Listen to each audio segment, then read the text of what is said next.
오늘은 도시인을 위한 데살로니가전서 7번째 시간입니다. 지난주에는 나는 이끔이 버리면서 자란다 라는 부분을 살폈다면 오늘은 나는 이끔이 버릴 뿐만 아니라 또 옳은 것을 바른 것을 취하면서 자라는 존재라는 바울의 그런 가르침을 좀 새겨보려고 합니다.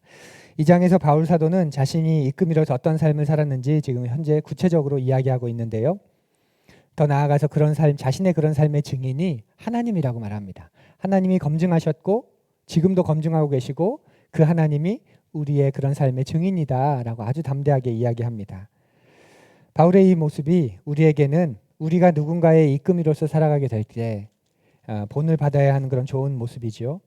바울은 구체적으로 이야기합니다. 자기가 그렇게 좋은 이끔이가 되기 위해서 세 가지를 버렸고 또 세 가지를 취했다 이렇게 말합니다. 지난 시간에 바울이 버렸던 세 가지의 모습 가운데 두 가지를 살폈지요. 바로 바울은 첫 번째로 비진리, 잘못된 사실, 비진리, 잘못된 동기, 잘못된 방법을 버렸다고 이야기하고 또 그는 사람에게 인정받는 욕망을 버리고 좋은 이끔이로서 돕는 자로서의 역할을 그렇게 감당했다고 말합니다. 오늘은 그가 버렸던 또 한 가지 그의 권위, 자기의 권리 그것을 버렸다는 이야기와 더불어서 또 그가 취했던 세 가지 모습을 좀 살펴보겠습니다. 바울은 자신이 이끔이로서 피한 것을 이야기합니다. 7절 상반절에 나오는데요. 한번 보십시오.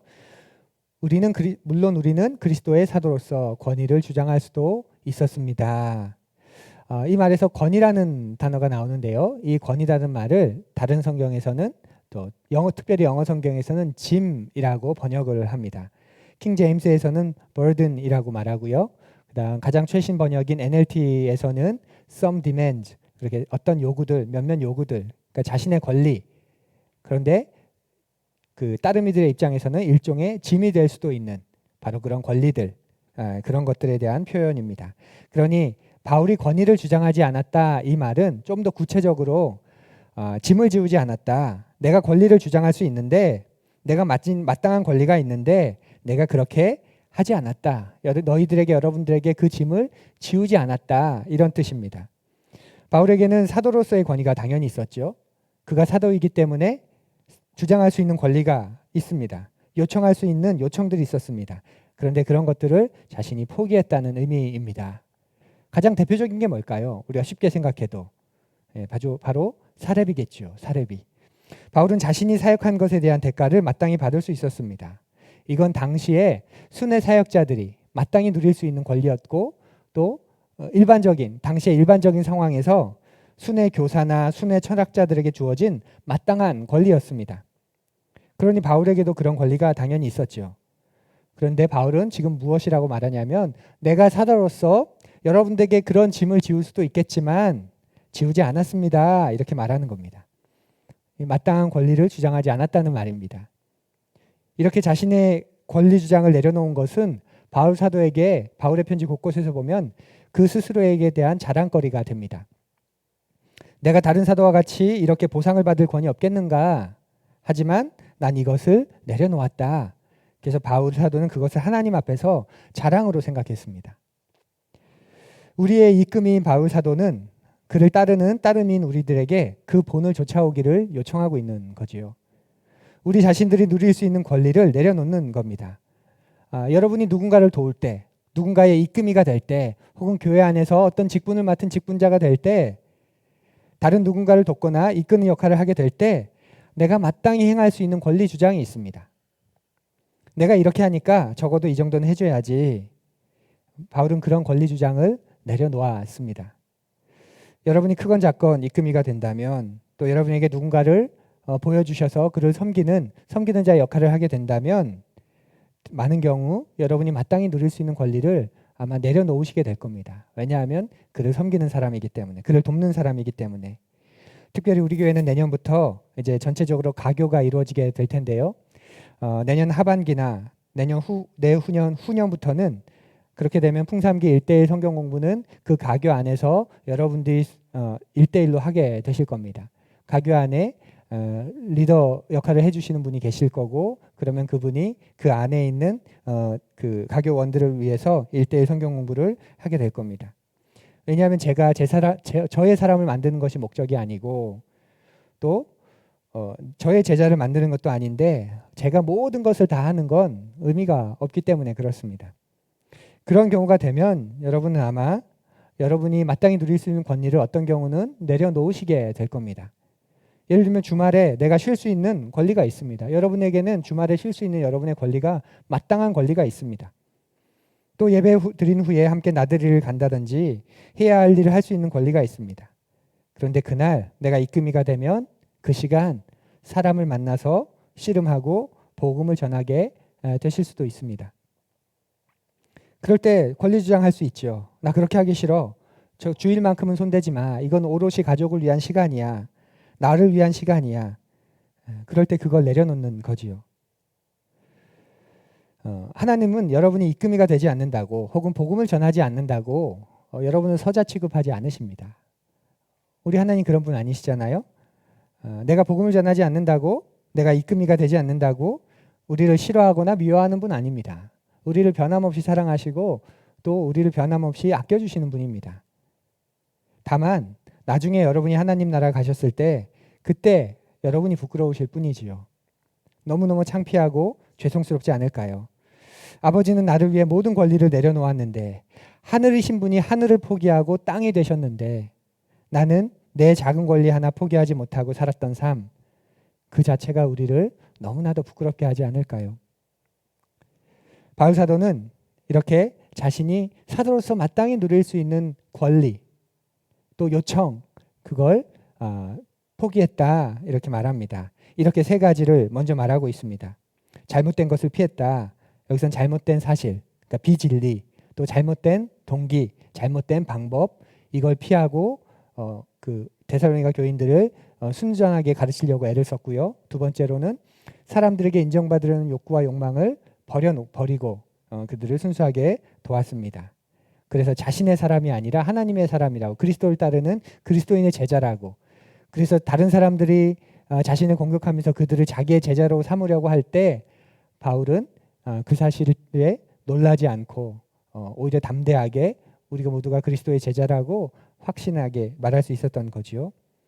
그리고 자신이 권리를 주장할 수 있는 것까지 내려놓았습니다. 이것이 하나님 나라 복음을 다른 사람에게 전하려는 또 자녀들에게 전수하려는 그가 피해야 하는 세 가지 모습입니다. 우리가 좋은 입금이가 될 때 이렇게 피해야만 하는 것이 있을까요? 아니겠죠. 어떤 것은 피해야 한다면 또 어떤 것은 취하여야 되겠죠. 추구해야 되겠죠. 그 다음 바울 사도는 자신이 적극적으로 추구한 것을 이어서 말합니다. 7절 하반절 우리 함께 읽어보지요. 그러나 우리는 여러분 가운데서 마치 어머니가 자기 자녀를 돌보듯이 유순하게 처신했습니다. 바울 사도는 먼저 어머니의 자세를 취했다고 말합니다. 그런데 이 새 번역은 우리 개역성 우리 예전 번역에 보면 유모라는 표현을 많이 쓰죠. 유모가 자기 자녀를 돌보듯이 어린 아이를 돌보듯이 그렇게 번역되어 있는데요. 이 당시에는 유모가 자녀를 키우는 게 일반적이었습니다. 유모에게 맡기는 것이 일반적이었습니다. 그런데 오늘날은 그 역할을 한 게 어머니이죠. 그러니까 바울은 지금 유모냐 어머니냐 그걸 구분하는 게 목적이 아니라 자기 아이를 맡아서 키우는 그 아이까지 낮아지는 그 어미의 모습, 그 모습을 이야기하려는 게 목적입니다. 그래서 바울은 첫 번째로 유모의 모습, 어머니의 모습을 자기가 취했다 이렇게 말합니다. 근데 이 구절에서 좀 중요한 표현이 유순하게 처신했다라는 표현인데요. 이 말은 자녀와 같이 어린아이가 되었다는 의미를 강조하는 말입니다. 그러니까 어머니로서 부드럽게 처신했다 이걸 넘어서서 자기의 자녀를 잘 돌보기 위해서 그 자녀의 모습까지 내려갔다. 어린 아이처럼 처신했다. 이런 표현에 가깝습니다. 자녀를 키울 때를 한번 생각해 보십시오. 우리가 아이의 모습까지 낮아지죠. 그 유치한 어린 아이의 모습까지 우리가 마땅히 망가지면서 하지 않습니까? 저만 해도 으구 그랬죠? 뭐 그러면서 저희 아이들과 대화를 나눕니다. 우리가 그 아이의 모습으로 내려간다는 거예요. 왜냐하면 그 아이를 돌보기 위해서. 바울이 지금 말하고 싶은 게 그겁니다. 자신이 어머니의 모습을 취했다. 그런데 왜 그 모습을 취했냐면 어머니가 그 자녀를 잘 돌보기 위해 그 아이의 모습까지 내려가는 그 모습을 내가 취했다는 말입니다. 우리는 우리가 돕는 따르미들을 돕고 섬기는 데 있어서 마치 어머니가 어린아이를 기를 때 자기 아이들처럼 행동하듯 바울도 우리도 자기를 따르는 이들의 수준으로 내려가는 것이 필요하다는 말이지요. 예, 오해는 마십시오. 자기의 수준을 포기하라는 게 아닙니다. 바울 사도는 결코 그렇게 하지 않았지요. 다만 내가 수준이 있다고 내 수준에서 그를 이야기해서는 안 된다는 뜻입니다.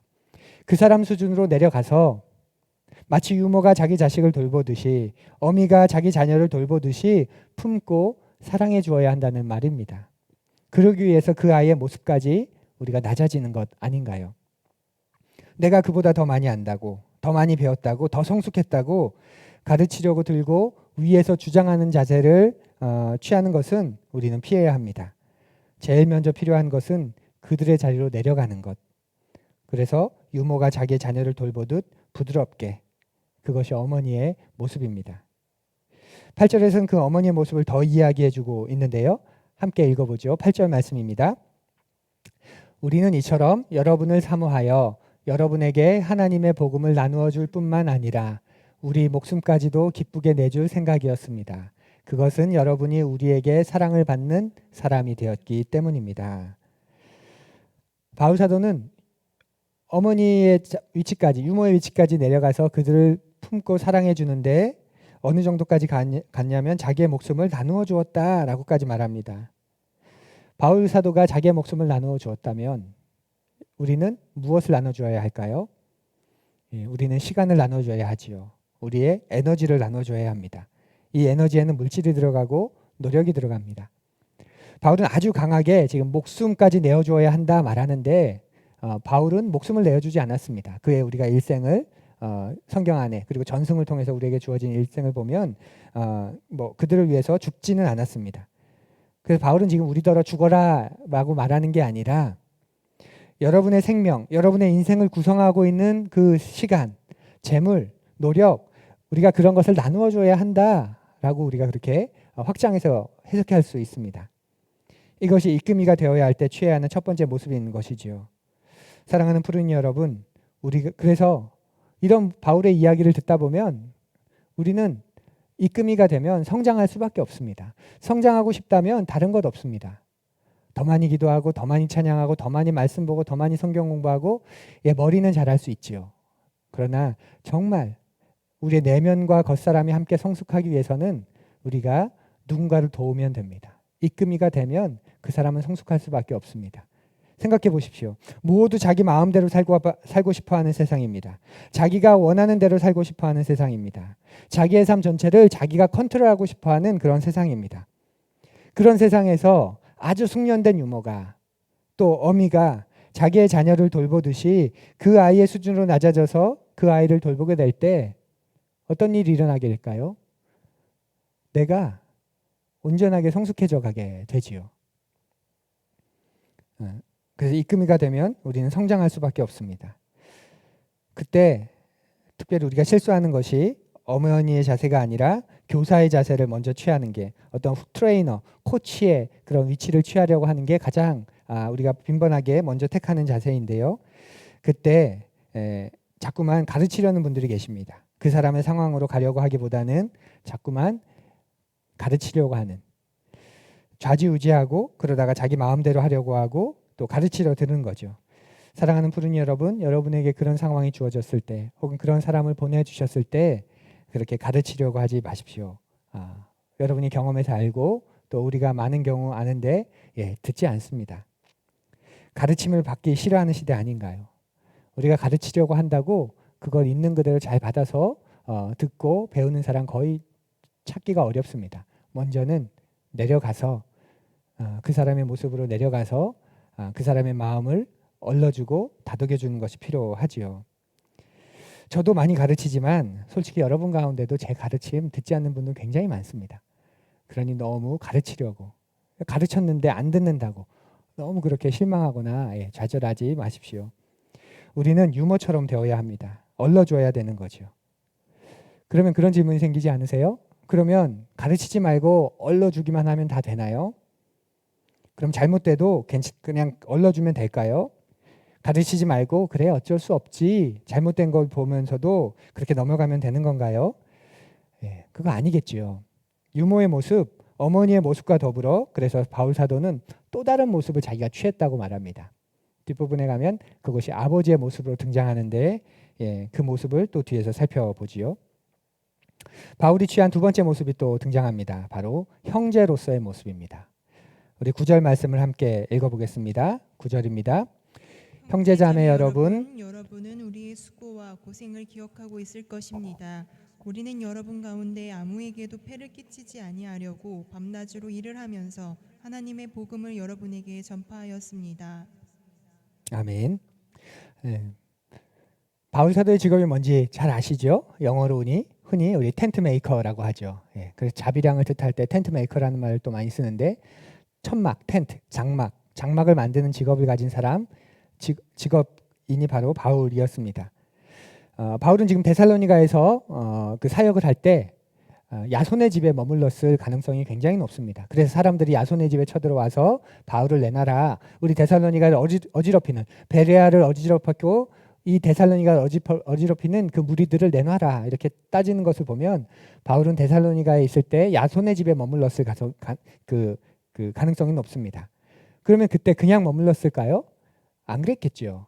마땅히 당연한 숙식비를 지불했을 겁니다. 왜냐하면 데살로니가전서 3장에 보면 자기가 데살로니가에서 이들과 함께 있을 때의 모습을 회상하면서 바울이 이런 말을 합니다.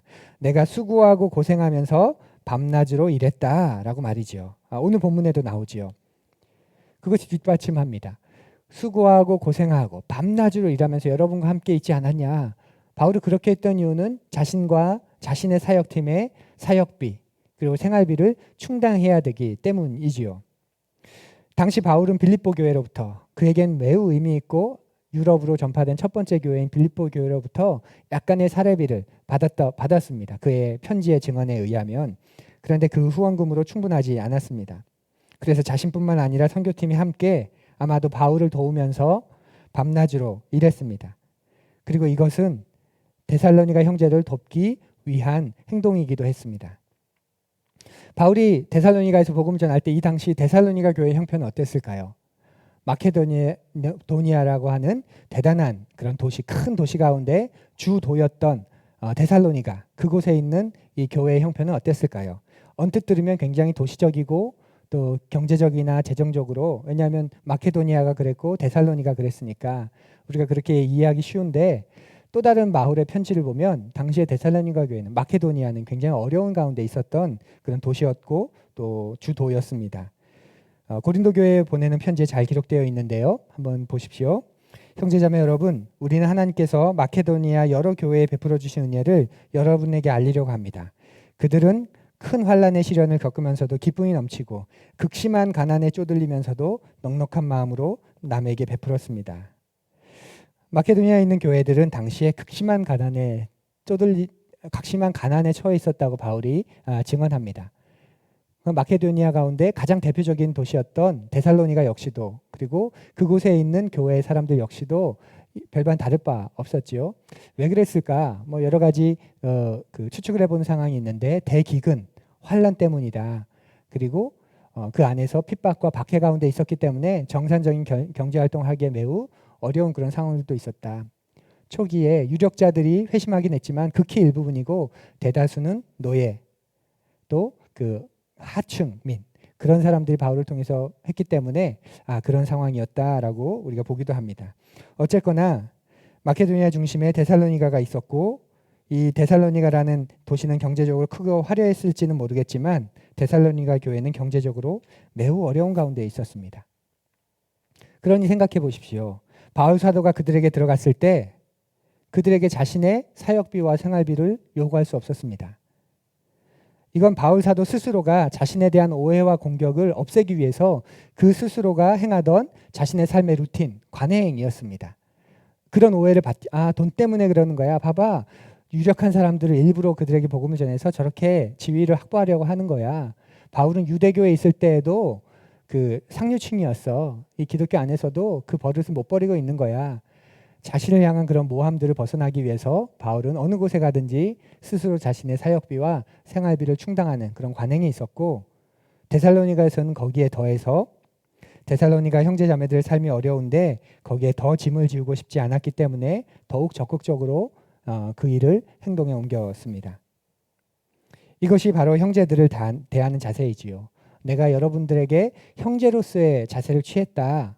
형제로서 여러분 가운데 임했고 형제로서 여러분을 대했다라는 바울의 두 번째 행동의 핵심입니다.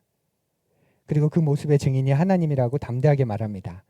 또 신도 여러분을 대할 때에 우리가 얼마나 경건하고 올바르고 흠잡을 데 없이 처신하였는지는 여러분이 증언하고 또 하나님께서도 증언하십니다. 이렇게 담대하게 말할 수 있는 거지요. 사랑하는 푸르니 여러분, 입금이들이 가져야 하는 두 번째 모습이 바로 이것입니다. 내가 돌보려고 하는 사람이 나의 형제 자매이기 때문에 그에게 불필요한 짐을 지우지 않겠다는 자세입니다. 나한테 맞추려고 하지 않고 내가 희생해야 할 것은 희생해서 그를 섬겨야 하는 자세인 거죠. 야, 내가 너를 지금 어떻게 돕고 있는데, 야, 내가 너한테 지금 어떻게 시간을 허비하고 투자하고 이렇게 하고 있는데 그런 명분으로 그에게 요구하는 것이 아니라 내가 희생할 수 있는 것은 마땅하게 여기면서 그에게 대하는 것, 그것이 그를 형제로 대하는 것입니다. 이것이 형제 자매로서의 모습인 것이지요. 그런데 오늘날 서로가 서로의 형제이고 자매라는 모습을 잊은 까닭에 교회 안에서 일어나는 모습들을 보면 참 슬픈 모습들이 많지요. 그 가운데 하나가 전별금 아닌가요? 전별금. 목사님들이 교회를 떠날 때 어느 정도의 전별금을 받아야 하는가, 이게 교회의 큰 이슈입니다. 여러분도 미리미리 준비하셔야 되니까 제가 말씀을 드립니다. 초대교회의 모습과는 너무나도 다르지요. 목사는 전별금을 많이 받아가려고 하고 교회는 그렇게 수고한 목사들에게 전별금을 조금 주려고 하고, 그래서 곳곳에서 분쟁이 끊임없습니다. 형제에게 짐이 되지 않기 위해서 밤낮으로 일했던 바울의 모습은 우리의 교회의 모습에서는 너무 멀어진 듯합니다. 아니, 내가 한 게 뭐 있다고? 내가 세상에서 대가를 바라고 한 게 아닌데, 그런 것이 복음을 위해 사는 사람의 모습인데 말이지요. 한쪽에서는 내가 고생해서 교회를 이만큼 키워놨으니까 그걸 감안해 줘야지 하고, 다른 한쪽에서는 뭐 우리는 고생 안 했나? 꼭 그렇게까지 우리가 해줘야 하나? 그러면서 원로 목사 제도를 안 만들려고 하고. 왜 원로 목사 제도를 만들려고 하는지 아시죠? 원로 목사가 되면 사망하는 순간까지 급여의 일부분을 주게 되어 있는 것이 우리의 전통입니다. 그래서 안 만들기 위해서 교회는 여러 가지 방법을 만들기도 하지요. 교회는 목사님, 우리의 목사님이 되어주셔야지요. 원로 목사님이 되셔야지요 하고, 목사는 무슨 원로 목사입니까? 이렇게 작은 교회에 원로 목사 생기면 여러분이 힘들어요. 그냥 잊으십시오. 그러면서 서로 주거니 받거니, 형님 먼저 아우 먼저, 그렇게 가는 것이 서로를 형제로 대하는, 서로를 그리스도 안에서 한 지체로 대하는 모습 아닌가요? 근데 그런 모습을 잊어버린 지 너무 오래였습니다. 내가 이 사람이 형제다, 이들이 나의 형제다, 그런 모습을 놓치고 나니까 주장하고 주관하고 찾으려고 하고, 내 희생, 내 섬김이 아깝게 느껴지고, 정당한 대우를 받지 못하면 나만 손해다, 내가 괜히 엄한 일 했다, 그렇게 본전 생각을 하는 것, 그것이 서로를 형제자매로 대하지 않는 모습의 그런 대표적인 모습 아닌가요? 한국교회의 전통 가운데 이런 모습들이 생겨난 전통들이 많이 있습니다. 오늘날은 이제 보기 어렵지만 성미 제도가 있었죠. 성미 제도가 왜 생겨났을까요? 한국의 초기 기독교에서는 목회자에게 사례를 줄 수 없었습니다. 급여 준다는 건 상상도 못했습니다. 목사님은 복음의 열정으로 생면부지의 땅으로 들어가서, 지방으로 들어가서 거기서 복음을 전하고, 그렇게 한 사람 두 사람 생기면 그들이 교회가 되는 건데, 다 농사를 짓고 어렵게 살아가던 그 시절에 급여를 받는다, 이건 상상도 할 수 없습니다. 그러니 수고하는 그 목회자 가정에게 우리가 급여를 줄 수는 없지만 우리가 밥 먹을 때 한 컵씩 떼놓고 그걸 한 달씩 모아서 드리는 거죠. 그분 사시라고, 계속 같이 우리와 목회를 해달라고. 그게 성미의 전통입니다. 또 사택 마련의 전통도 있죠. 교회가 사택을 제공합니다. 아니, 회사에서도 사택을 제공하는 게 드문데 목사님 사택을 다 제공하고 게다가 사택의 관리비까지 다 납부해. 와, 그건 어떻게 생겨난 걸까요? 교회가 필요하다고 와달라고 하는데, 그래서 가는데 내가 그곳에 내 집을 마련한다, 이건 상상도 할 수 없었던 그런 시절이 있었죠. 사례비도 못 받던 시절인데 내가 집을 마련한다. 그래서 교회가 집을 마련해서 그분을 모셔드리고 그곳에서 그렇게 사례 없이 목회를 하던 그런 시절입니다. 그때 사택은 대부분 어떤 건가요? 교회 옥탑방이나 아니면 교회 지하인 거죠. 그러다 보니까 자연스럽게 관리비도 같이 이렇게 처분되던, 그래야 목회를 할 수 있으니까 그런 전통이 거기에서 마련된 거지요. 자녀 교육 또한 그렇게 보시면 됩니다. 아니 세상 다 자기가 번 돈으로 자기 자녀들을 교육시키는데 교회 전통에서 보면 목회자 자녀들 유학 가면 유학비까지 다 제공하는 그런 걸 보게 됩니다. 같은 그런 상황에서 생겨난 거죠. 우리가 목사님에게는 목회자 가정에게는 급여를 줄 수 없지만 그래도 그 자녀들은 잘 자랄 수 있도록, 그래서 아버지의 뒤를 이을 수 있도록 우리가 그렇게 도와줘야 할까. 그래서 그 아들의 교육비만이라도 우리가 한번 만들어서 제공해보자. 그게 그렇게 생겨났던 전통이기도 합니다. 전별기금도 그러한 거죠. 그렇게 다 마치고 은퇴하는데 교회 사택에서 살았기에 집도 없고 급여를 제대로 받은 적이 없었기 때문에 모아둔 돈도 없고, 그런데 이제 은퇴를 하게 되어서 떠나야 되는데 여력은 없고 그 십시일반으로 우리가 모을 수 있는 거 모아서 어디 정착하시라고, 집 한 칸 얻으시라고 드리는 것이 전별금의 전통입니다. 지금과는 많이 다르죠. 오늘날은 아마 이것이 다시 재해석되어야 됩니다. 또 변화되어야 되는 부분이 있다면 변화되고 확장되어야 되는 부분이 더 확장되어야 합니다. 이게 서로가 서로를 형제 자매로 대하던 우리 어려운 시절 한국교회 초기의 모습입니다. 마땅히 그런 것이 없더라도 이들을 위해서 희생했던 목회자 헌신이 있었고, 그런 그분들을 주님께서 알아서 하십니다. 하나님께서 채우실 겁니다. 그런 무책임한 말로 묻어두지 않고 자신들이 먹는 밥에서 한 컵씩 떼서 함께 나누는, 그러면서 서로가 서로를 같은 하나님 나라 백성으로 대하던 그런 지체의 모습입니다. 그런데 그 형제의식은 사라지고 이제는 이것이 일종의 특혜이고 권리이고 제도가 되어서 한쪽에서는 그저 받으려고 하고 다 받으려고 하고, 한쪽에서는 이런 게 뭐가 필요 있냐고 오히려 그런 것을 트집 잡고 그런 모습만 남은 모습이 안타까운 오늘의 우리의 많은 교회의 모습, 또 우리 스스로의 모습이기도 합니다. 이런 우리에게 바울 사도의 모습은, 그리고 그를 본받았던 데살로니가 교회의 모습은 큰 울림을 줍니다. 서로가 서로에게 짐을 지우지 않으려고 이렇게도 애를 썼구나. 그게 하나님의 사랑을 아는 사람들의 모습이구나. 나도 우리 형제 자매들을 위해서, 또 내게 만나게 하시고 내게 맡겨주신 그런 영혼들, 또 그런 연약한 사람들을 위해서 그를 형제로 대하며 내가 희생할 것들을 마땅히 희생하며 그를 섬기는 그 사랑을 우리도 행하기를 바랍니다. 사랑하는 푸르님 여러분, 목회자만이 아니라 성도가 성도를 도울 때도 이러한 일들이 있기를 원합니다. 복음을 전하고 내가 성경 공부도 가르쳐주고 만나서 상담도 해주고 이야기를 들어주는데 그 과정에서 무언가 요구하거나 불필요한 짐을 지워서는 안 되겠지요. 우리는 서로의 형편을 잘 아는 형제 자매로서 따름이에게 불필요한 짐을 지우지 않으려고 애써야 합니다. 오늘날 성도 간에 경제적인 부담을 요구하는 경우는 많이 적지요. 오히려 흔한 경우는 신앙이 어린 사람을 도운 후에, 좋게 말하면 그 사람을 내가 인도한 후에, 더 근원적으로는 따지고 보면 그를 내 말에 순종하게 만들고 싶은 사람으로 그런 마음을 우리가 가지기 쉽습니다. 그래서 내 말을 따르면 충성된 거고 정말 하나님 앞에 나아간 거고, 내가 전한 권면, 내가 전했던 방향, 그걸 따르지 않는다면 참 하나님에게도 순종하지 않는 것이고, 정말 하나님 말에 순종하는 것이 아니라 내 말에 순종하게 만들고 싶은 마음이 생기기 쉽습니다. 그런 불필요한 짐을 따르미들에게 지우지 말아야 하겠지요. 이것이 바울이 취한 두 번째 모습, 바로 형제 자매로서의 모습입니다. 이어서 바울은 이끔이가 취하는 세 번째 모습, 자신이 취했던 세 번째 모습을 이야기합니다. 바로 아버지의 모습을 말합니다. 11절, 12절 우리 같이 함께 읽어보지요. 11절과 12절입니다. 여러분이 아는 바와 같이 아버지가 자기 자녀에게 하듯이 우리는 여러분 하나하나를 대합니다. 우리는 여러분을 권면하고 격려하고 경고합니다마는 그것은 여러분을 부르셔서 당신의 나라와 영광에 이르게 하시는 하나님께 합당하게 살아가게 하려는 것입니다. 아멘. 이 말씀에서 아버지의 모습이 나옵니다. 아버지가 자기 자녀에게 하듯 했다. 바울은 이렇게 말합니다. 아까는 나는 유모의 모습을 취했다.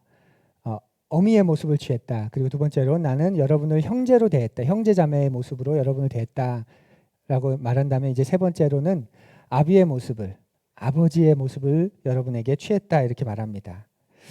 여기서 중요한 단어가 나오는데 바로 하나하나 개역 버전 성경에서는 각 사람을 대하고 각 사람을 돌보고 여러분 각 사람에게 이렇게 여러분 하나하나를 각 사람을 돌보았다라는 표현입니다. 사랑하는 푸른이 여러분, 우리는 각 사람 한 사람을 돌보아야 합니다. 제가 1대1로 성경 공부를 한 이유도 말씀에서 각 사람을 돌보라고 했기 때문에 그렇습니다. 건강한 교회는 목사가 이렇게 성도들을 모아서 한꺼번에 설교하는 시간도 있지만 또 교회 곳곳에서는 각 사람이 1대1로 만나서 함께 성경을 이야기하고 자신의 삶을 나누고 또 함께 믿음의 삶을 경주하는 격려와 권면과 기도가 일어나는 교회, 그것이 건강한 교회의 모습입니다. 그리고 그렇게 각 사람을 돌볼 때 우리는 유모처럼 그리고 형제처럼 그리고 아버지처럼 그를 돌보아야 하는 것이지요. 바울이 말하는 아버지의 주된 역할은 무엇일까요? 바울이 이어서 말하죠. 첫 번째는 권면입니다. 이렇게 살아라 라고 권면해 주는 겁니다. 그리고 또 다른 역할은 위로입니다. 자녀가 힘들고 지쳤을 때 위로해 주는 것, 괜찮아, 큰일 아니야, 다시 잘하면 돼, 이렇게 위로해 주는 것 아버지의 역할입니다. 그리고 경고합니다. 바울은 이 말을 증언하에 가르친다 이렇게 말하는 번역이 될 수 있는데요. 우리가 깨달은 진리를 사람들에게 증인으로서 계속해서 가르쳐 주는 것이지요. 이것이 바로 아버지의 모습입니다. 어머니는 받아준다고 하면 그래서 그 아이의 수준까지 내려가서 얼러주고 품어주는 것이라고 한다면 아버지는 권위 있게 권면하고 때로는 위로하고 보듬어주고 하나님 나라의 복음을 가지고 사는 것은 이런 거야 라고 끊임없이 증언해주고 증거해주는 역할의 모습입니다. 어머니, 형제, 아버지 이 세 가지 모습이 바울은 우리에게 다 있어야 한다. 이 가운데 어느 하나만 있어도 되는 게 아니라 이 모습을 우리가 끊임없이 취해야 함을 가르쳐 줍니다. 유모가 되어서 들어주기만 하면 되는 게 아니라는 거죠. 어떨 때는 분명하게 권면해야 됩니다. 나는 그것에 동의하지 않아. 나는 그것이 올바르지 않은 것 같아. 내 마음에 평안함이 없어. 하나님은 더 온전한 바른 것을 원할 거야. 그렇게 바르게 권면하고 또 분명하게 증거도 해줘야 합니다. 그리고 그에게 불필요한 짐을 지우지 않아야 하겠지요. 바울 사도가 이렇게까지 하는 궁극적인 목적이 무엇일까요? 바로 여러분을 부르셔서 당신의 나라와 영광에 이르게 하시는 하나님께 합당하게 살아가게 하라는 것 때문입니다. 바울 자신도 하나님 앞에 합당하게 살아가려고 애썼고 그런 그가 자기를 따라오는 사람들, 그 따르미들도 하나님 앞에 합당하게 살아가는 사람이 되도록 하기 위해서 그들의 어미가 또 형제가 그리고 아비의 모습으로 그들을 수고를 아끼지 않으며 그들과 함께 했습니다. 우리도 복음에 합당하게 살고 우리를 따라오는 이들도 하나님께 합당한 사람으로 살도록 이렇게 도와야 합니다. 그래서 마지막에 하나님 나라가 임할 때 여러분 자신은 물론이고 여러분을 따라오는 그 사람들이 하나님 나라가 임할 때 그 영광을 맡기에 부족함이 없도록 우리가 소망하고 고대하고 바라는 것이지요. 이것이 바로 종말론적인 소망을 뜻합니다. 바울 사도는 이런 종말론적인 소망을 품으며 아버지가 자녀에게 하듯이 그들을 권면했고 위로했고 그들에게 증언하기를 멈추지 않았다고 말합니다. 여러분도 그 종말론적인 소망을 품을 때에야 나의 삶이, 특별히 이금의 삶이 온전해진다는 것을 여러분 기억하십시오. 우리의 삶에 종말론적인 소망을 사라지면 우리의 삶은 우리의 신앙은 이 세상을 위한 신앙으로 좁혀지고 그것이 다가 되어 버리기 때문입니다. 오늘날 데살로니가라는 렌즈로 보는 한국교회의 문제점이 무엇일까요? 우리가 이렇게 말씀을 살피고 또 함께 풀다 보니까 이 렌즈를 통해서 우리가 보는 한국교회의 문제점이 무엇인가요? 데살로니가에 나타난 이 복음의 현상이 사라진 거지요. 복음이 이르렀고 복음을 받아들였고 하지만 그래서 회심은 일어났지만 그 다음 단계는 끊어진 것, 그 고리는 잃어버린 것, 그것이 우리의 문제 또 우리 교회의 문제입니다. 그래서 그리스도인들의 본이 되지도 않는 겁니다. 그러다 보니 세상 곳곳에 영향력을 끼치지도 못하는 거지요. 사랑하는 푸른이 여러분, 여러분은 어떤 그리스도인이 되고 싶으십니까? 진지하게 여쭙고 싶습니다. 여러분은 어떤 그리스도인이 되고 싶으십니까? 예수 그리스도를 믿었고 그분을 내 마음에 영접했고 그래서 구원받아서 하나님 나라에 나는 가게 되었어. 그 그리스도인으로 여러분의 신앙, 여러분의 삶, 여러분의 모습을 마치고 싶으십니까? 여러분은 어떤 교회 공동체를 세우고 싶으십니까? 또 지금 모인 사람들 사이에서 그냥 만족하고 계시진 않는지요? 교인 수가 늘면서 교회 프로그램도 우리 조금씩 좋아지고 있고 설교도 좋아지고 그러니까 우리끼리 딱 적당하고 괜찮다. 혹시 그런 마음은 아니신가요? 여러분과 저는 이 땅의 모든 그리스도인들은 변혁자입니다. 하나님은 여러분을 변혁자로 부르셨습니다. 복음을 듣고 받아서 돌이킨 다음에 앞선 사람의 본을 따르며 자신도 본을 보이는 사람, 그런 사람이 되라고 하나님은 여러분을 부르셨습니다. 이것이 이끄미의 영광입니다. 복음으로 자신이 변화되는 정도에서 머무르는 게 아니라 나를 통해서 하나님 나라가 확장되는 것, 예수님의 죽음과 부활을 통해 시작된 하나님 나라가 나의 삶을 통해서 흘러가는 것, 그리고 그래서 내가 있는 곳, 내가 함께 공동체를 모이고 있는 그곳에는 그 하나님 나라가 실현되고 이루어지고 있는 것, 그곳에서는 사랑이 미움을 이기는 게 일반적이고 그곳에서는 용서가 다툼을 이기는 것이 상식이고 그곳에서는 아무리 세상에서 높은 사람도 겸손하게 낮아져서 마치 익명의 그리스도인들처럼 누군가를 섬기고 서로 대해주는 것, 그렇게 하나님 나라의 모습이 우리를 통해 흘러가는 것, 이것이 우리의 영광입니다. 그리고 거기에 우리의 영광이 있습니다. 하나님이 그 놀라운 일을 우리에게 맡기신 거지요. 사랑하는 푸른이 여러분, 난 부족해, 난 안 돼, 내 코가 석자야, 제가 이래요, 이 정도밖에 안 돼요 라고 이야기하지 마십시오. 여러분이 원하는 일을 할 때는 그것이 문제일지 모르겠지만 하나님이 가장 원하시는 일을 할 때는 그것이 문제가 되지 않습니다. 오히려 하나님이 원하시는 일을 할 때 여러분의 그 고백은 기도의 제목이 되고 하나님의 은혜를 경험하는 통로가 될 겁니다. 왜냐하면 하나님이 원하시는 일을 하기 때문에. 정직하게 말하면 여러분과 제게는 복음을 전하고 공동체를 일으킬 만한 역량이 없습니다. 우리는 그런 깜냥이 되지 않아요. 그런 능력이 되지 않아요. 하지만 우리에게 맡겨진 하나님 나라 복음은 위대합니다. 우리가 버려야 할 세 가지를 버리고 우리가 취해야 할 세 가지를 취하기 위해 애쓰면서 복음을 전한다면 성령님께서는 우리를 긍휼히 여겨주시고 우리처럼 부족한 자를 위해서 거침없이 머뭇거림 없이 일하십니다. 그게 기독교입니다. 기독교의 수천 년 역사가, 교회의 2000년 넘는 교회의 이야기가 우리에게 가르쳐 주는 것이 바로 그 사실입니다. 무명한 자를 쓰셔서 하나님의 일을 행하시는 것, 약하고 흠 많고 또 병든 자를 통해서 하나님 나라의 영광을 밝히 드러내 주시는 것, 그것이 기독교, 그것이 교회의 역사가 우리에게 가르쳐 주는 것입니다. 준비되어서 다 문제를 해결해 놓고 어느 정도 관리해 놓고 평생 여러분이 여러분의 삶을 관리할 수 있을까요? 우리가 우리의 삶을 컨트롤할 수 있을까요?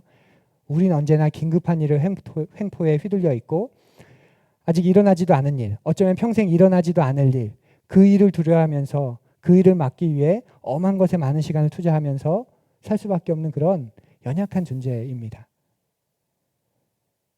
부족해, 안 돼, 제가 이래요, 이게 정리가 아직 안 됐어요. 그것은 주님 앞에 설 때까지 언제나 넘쳐날 겁니다. 그런 우리를 불러주시고 우리를 통해 놀라운 일을 행하려는, 변혁의 일을 행하시려는 그 하나님을 우리가 붙잡지 않는 한 우리 삶을 통해서는 아무런 일도 일어나지 않겠지요. 30대에 예수를 믿고 받아들였는데 50대에도 그대로라면 나중에 하나님 앞에서 우리가 얼마나 부끄러울까요? 우리가 그렇게 살아서는 안 될 겁니다.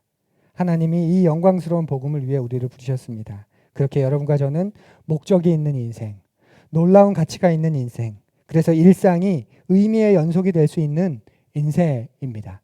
세상의 사람들은 그 일상이 단조롭고 너무나도 평범해서 그 속에서 무슨 특별한 사건을 계속 집어넣어야 의미 있다, 가치 있다 말하지만 우리는 우리 인생 자체가 목적이 있고 가치가 있기 때문에 그 목적과 가치를 위해 살아가는 일상 자체가 하나님 앞에 기쁨이고 의미이고 은혜가 될 수 있는 것이죠.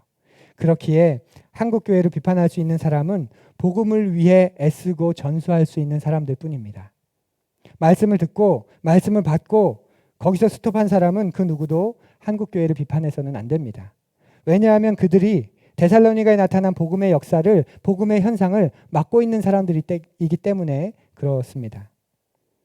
하지만 부족하지만 아직도 내 믿음이 어리지만 내가 깜냥도 안 되고 능력도 안 되고 환경의 어려움과 나의 한계도 여전히 있지만 그럼에도 불구하고 내가 받은 복음을 부족하지만 누군가에게 전하려고 애쓰고 그렇게 살아내려고 본을 보이려고 한다면 그래서 바울이 피했던 세 가지를 나도 피하기 위해 애쓰고 바울이 취했던 세 가지를 나도 취하려고 하고 있다면 그분은 한국교회 문제에 있다 비판하셔도 됩니다. 그렇지 않다면 그 사람이 한국교회의 문제의 한 부분입니다. 데살로니가가 보여주는 복음의 현상을 두 번째 단계에서 끊어먹은 사람이기 때문에 그렇습니다. 하지만 만약 여러분이 여러분에게 이른 하나님 나라 복음을 위해서 이끌의 삶을 살겠다고 결단하고 부족하고 능력 안 되는 인생을 주님께 드릴 수 있다면 주님은 반드시 복을 내리실 겁니다. 은혜와 자비, 긍휼과 도우심을 내리실 겁니다. 그 일에 여러분을 드리기를 간절히 원합니다. 이 얼마나 멋진 삶인가요?